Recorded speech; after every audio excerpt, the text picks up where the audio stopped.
কৰিলে 10 ছেপ্টেম্বৰত এইখিনিয়ে কথা কৰিবলগীয়া আছিলে যদি কথাবোৰ ইমানে গুৰুত্বপূৰ্ণ তো ইমান মাহ ছেপ্টেম্বৰ মাহ অক্টোবৰ মাহ নৱেম্বৰ মাহ ডিচেম্বৰ মাহ জানুৱাৰী মাহ কিমান মাহ হৈ গ'ল পাহৰি গ'ল 5 মাহ হৈ আছে ইমান ডাঙৰ কথা ইমান গুৰুত্বপূৰ্ণ কথা আৰু 5 মাহ তেওঁ বহি আছে ভাই তেওঁৰ হাতত 5 মাহ তেওঁ শুই আছে এতিয়া নিৰ্বাচন 2 মাহ চাপিছে আৰু আমি হিমন্ত বিশ্ব শৰ্মা অসমৰ ৰাইজৰ চুকে কোণে ওচৰত লৈ গৈছোঁ কিমান ক'লোঁ 12,000 বিঘা মাটি ক'ত লৈছে ময়ো বিশ্বাস কৰা নাই মই নিজে গৈ চাব লাগিব মই নিজে গৈ চামগৈ ক'ত আছে আমি সকলোৱে গৈ আমি চামগৈ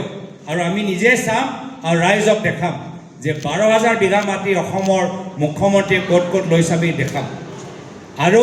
গোটেইখিনি আমাৰ HBS ৱেবছাইটত আমি ফটোবোৰ আপলোড কৰিম তো এইখিনি কথা এতিয়া তেওঁৰ কাণত পৰিছে গাত পৰিছে প্ৰায় তৰুণ গগৈদেৱৰ 15 বছৰ কাৰ্যকালৰ বিৰুদ্ধে একো নাপালে